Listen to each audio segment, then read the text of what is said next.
ہر قسم کے روحانی جسمانی مسائل اور وظائف کے لیے پیر اقبال قریشی چینل کو سبسکرائب کریں۔ صلی و نسلم علی رسولہ الکریم، اما بعد، فاعوذ باللہ من الشیطان الرجیم، بسم اللہ الرحمن الرحیم۔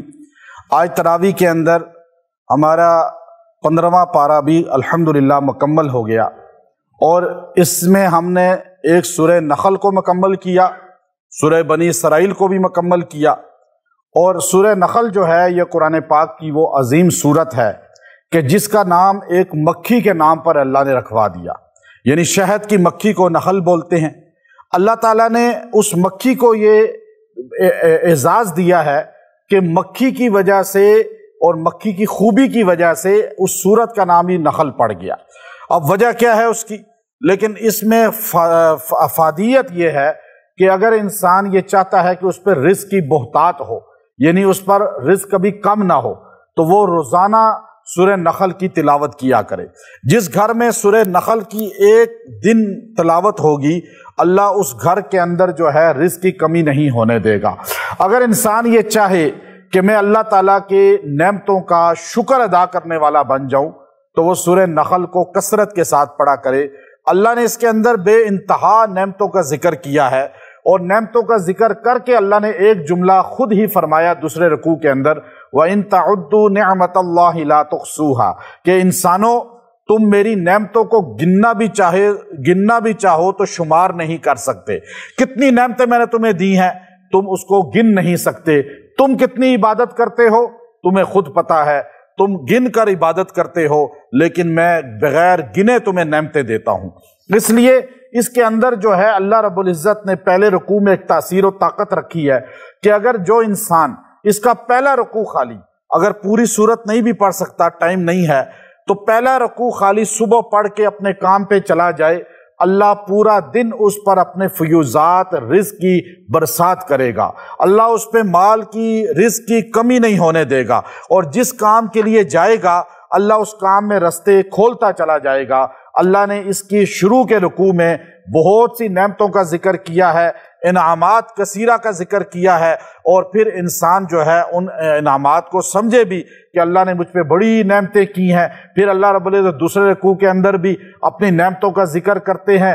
پھر دوسرے رکوع کے اندر فرما دیا وَإِن تَعُدُّوا نِعْمَةَ اللَّهِ لَا تُحْصُوهَا۔ یہ آیت کریمہ دوسرے رکوع میں ہے۔ یہ ایسی آیت ہے کہ جو انسان چاہے کہ مجھ پر اللہ کی دی ہوئی نعمتیں کبھی زوال پذیر نہ ہوں، یعنی ایک رتبہ ملا ہے، مقام ملا ہے، ایک بندے کو کوئی عہدہ مل گیا ہے، ایک بندے کے پاس دولت آ گئی ہے، اب یہ دولت چھنے نہ۔ بہت سے لوگ ہیں جن سے دولت چھین لی جاتی ہے، جن سے رتبہ چھین لیا جاتا ہے۔ شاید آپ نے اپنی زندگی میں بہت سے لوگوں کو دیکھا ہوگا، لیکن میں نے تو بہت بڑی تعداد میں لوگوں کو دیکھا ہے جو ہمارے پاس آ کر بیٹھ کر ایسے مسکین بنے ہوتے ہیں کہ ایک وقت تھا کہ وہ کھربوں میں کھیل رہے تھے، لیکن آج روڈ پہ کھڑے ہیں، اور پاس ان کے ایک بندہ میرے پاس آیا، یہاں میرے پاس آ کر روتے ہوئے کہنے لگا کہ ایک وقت تھا کہ میرے پاس پراڈو اور بڑی بڑی گاڑیوں کے انبار تھے، اور میرا جو چائے بنانے والا ہے اس کو جو بائک میں نے دیا ہوا تھا آفس میں، اور اتنے میرے پاس 100-150 ورکر کام کرتے تھے، اور میرا کام ایسا تھا کہ میرے پاس کسی چیز کی کمی نہیں تھی، لیکن ایسا زوال آیا ہے کہ ابھی چائے بنانے والے کے موٹر سائیکل کو میں چلاتا ہوں اور اپنے گھر کا خرچہ پورا کر رہا ہوں بائکیاں چلا کے۔ اب آپ دیکھیے ایسے بہت سے لوگ ہیں آپ کو ملیں گے، تو اللہ کی نعمت چھینے نہ، ہم سے سلب نہ ہو۔ کسی کو کوئی نعمت ملی ہے تو یہ آیت کریمہ وَإِن تَعُدُّوا نِعْمَةَ اللَّهِ لَا تُحْصُوهَا، جو روزانہ اس کو 33 بار پڑھے گا اور دعا کرے گا، اللہ اس سے اپنی نعمت کو کبھی زوال پذیر نہیں ہونے دیں گے۔ اور پھر آپ یہ دیکھیے کہ اس کے بعد اللہ رب العزت نے اس کے اندر بہت سی آیات ہیں، ایک دو چیزیں بڑی خاص بیان کی ہیں۔ ایک وَأَوْحَى رَبُّكَ إِلَى النَّخْلِ أَنِ اتَّخِذِي مِنَ الْجِبَالِ بُيُوتًا وَمِنَ الشَّجَرِ، کہ ہم نے وحی کی شہد کی مکھی کی طرف کہ تو اپنا ٹھکانہ بنا پہاڑوں پر، درختوں پر، اور تو جا مختلف جگہوں سے پھل چوس لے۔ اب دیکھیے مکھی پھل چوستی ہے پھلوں سے اور درختوں سے اور سبزیوں سے، اور وہ اس کا پیٹ میں جا کر شہد بن جاتا ہے۔ اب وہ اس کے پیٹ میں جا کر فضلہ بننا چاہیے تھا لیکن شہد بن گیا۔ اب سوچ کیا ہے؟ اب دیکھیے آج کے اس معاشرے کے اندر ہم لوگوں کے لیے ایک بہت بڑا لمحہ فکریہ یہ نخل صورت ہے اور شہد کی مکھی ہے۔ سوشل میڈیا کا دور ہے، کمنٹس کرنے والے، اپنی رائے کا اظہار کرنے والے اپنی گندگی کا بعض اوقات اظہار کرتے ہیں۔ بہت بڑی تعداد ایسی ہوتی ہے میڈیا میں جو اپنی گندگی کو پاس کرتی ہے، یا عام زندگی میں آپ کسی بندے سے بات کریں وہ آپ کو نیگیٹو کمنٹ کرے گا، غلط کمنٹس کرے گا، غلط غیبت کرے گا، اسی طرح میڈیا میں کمنٹس کرے گا، غلط کمنٹس کرے گا اور ہوٹنگ کرے گا یا ہٹ کرے گا۔ وہ مکھی دو قسم کی ہوتی ہیں، کمنٹس کرنے والے بھی دو طرح کے ہوتے ہیں۔ ایک وہ مکھی ہے جو گندگی پہ بیٹھتی ہے، گندگی اپنے اندر سے نکالتی ہے اور اسے گندی مکھی کہا جاتا ہے، جس کو ذباب قرآن نے کہا ہے۔ اور وہ مکھی جو ہے وہ غلط کمنٹس کرنے والوں کی مثال ہے جو گندگی ہی کو لیتے ہیں، گندگی ہی اپنے منہ سے نکالتے ہیں اور گندگی ہی پک کرتے ہیں اور وہ گندے ہی لوگ ہیں۔ اور ایک مکھی وہ ہے جسے قرآن نے نخل کہا ہے، جس کو اللہ رب العزت نے اعزاز دیا کہ وہ گندی جگہ پہ نہیں بیٹھتی، وہ گندے چیز پر نہیں بیٹھتی۔ وہ مکھی گندی چیز پر بیٹھتی ہے، اچھی چیز پر بہت کم بیٹھتی ہے، اس لیے اس کی تلاش ہی گندگی ہے۔ ہر ایک میں نقص تلاش کرنا یہ گندی مکھی والا انسان فطرت والا ہے، اور ہر ایک کی خوبی کو دیکھنا، اچھی بات کرنا، اچھا کمنٹس پاس کرنا، یہ نخل مکھی جیسا ہے۔ اور یہ مکھی وہ ہے جس کی سوچ یہ ہوتی ہے کہ میں کسی کو فائدہ دے جاؤں، میرے سے کسی کو فائدہ مل جائے۔ وہ اچھی چیز پہ بیٹھتی ہے، غلط چیز پہ نہیں بیٹھتی، بلکہ روایات میں آتا ہے کبھی غلطی سے یہ مکھی کسی غلط جگہ سے گزر بھی جائے اور اس کی ملکہ مکھی اس کو گھونسلے میں اپنے چھتے میں داخل ہونے سے پہلے ہی مار دیتی ہے اور یہ باہر ہی مر جاتی ہے، تاکہ یہ چیز جو ان کے اندر سے نکل رہی ہے اچھی سوچ کی وجہ سے، اچھی جگہ جانے کی وجہ سے جو ان کے اندر سے نکل رہا ہے، اللہ نے اس کے بارے میں فرمایا فیہ شفاء للناس، اس میں لوگوں کے لیے شفا ہے، اسے شہد کہا جاتا ہے۔ اور جو شہد کی مکھی، پھر فیہ شفاء للناس، یہاں اللہ نے کہا اسی سورہ نخل کے اندر جو شہد پر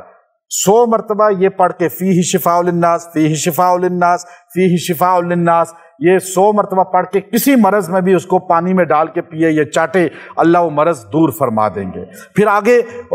فرمایا کہ اللہ تعالیٰ نے وَإِنَّ لَكُمْ فِي الْأَنْعَامِ لَعِبْرَةً نُسْقِيكُم مِّمَّا فِي بُطُونِهِ مِن بَيْنِ فَرْثٍ وَدَمٍ لَبَنًا خَالِصًا سَائِغًا لِلشَّارِبِينَ۔ دیکھو تو صحیح اللہ کی قدرت کو کہ کالی گائے ہے، کالی بھینس ہے اور اس کا گوبر بھی کالا ہے، لیکن اس کے اندر سے جو دودھ نکلتا ہے نہ خون کا کلر اس میں آیا نہ اس کے جسم کا کلر آیا، تو یہ اللہ رب العزت کی ایک بہت بڑی قدرت ہے۔ تو دودھ، یہ جو آیت ہے جو دودھ پر پڑھ کے اس کو اگر پی لے گا وَإِنَّ لَكُمْ فِي الْأَنْعَامِ لَعِبْرَةً نُسْقِيكُم مِّمَّا فِي بُطُونِهِ مِن بَيْنِ فَرْثٍ وَدَمٍ جو ہے لَبَنًا خَالِصًا لِلشَّارِبِينَ، تو اللہ تعالیٰ اس دودھ کی طاقت اس کو عطا فرمائے گا اور اس سے اس کے جسم کے اندر جو ہے جس کو ذوف کی بیماری ہو، جس کے اندر کمزوری ہو بہت زیادہ، جس کو نقاہت فیل ہوتی ہو، وہ اس کو 33 بار دم کر کے پیے دودھ پہ چند دن، اللہ نقاہت کو دور فرما دے گا۔ اس کے اندر ایک آیت ایسی ہے جس کو حضرت عمر رضی اللہ بن عبدالعزیز رحمۃ اللہ علیہ نے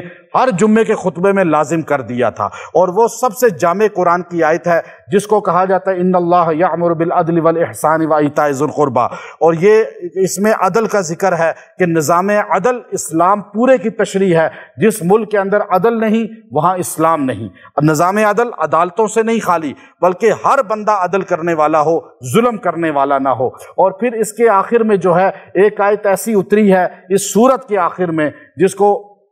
فرمایا شیخ عبد القادر جیلانی رحمۃ اللہ علیہ نے، جو بندہ اس کو حافظہ کمزور ہو جائے یا اس سے بیان نہ ہوتا ہو، لوگوں کے سامنے بات کرتے ہوئے گھبراتا ہو، لوگوں کے سامنے بیٹھتے ہوئے ڈرتا گھبراتا ہو، تو وہ یہ آخری اس کے رکوع میں وہ آیت ہے، اور وہ آیت جو ہے وہ آیت پڑھ کے اگر انسان وہ پڑھ کے پانی پہ دم کر کے چند دن پیے گا تو اللہ تعالیٰ جو ہے اس کی قوت کو،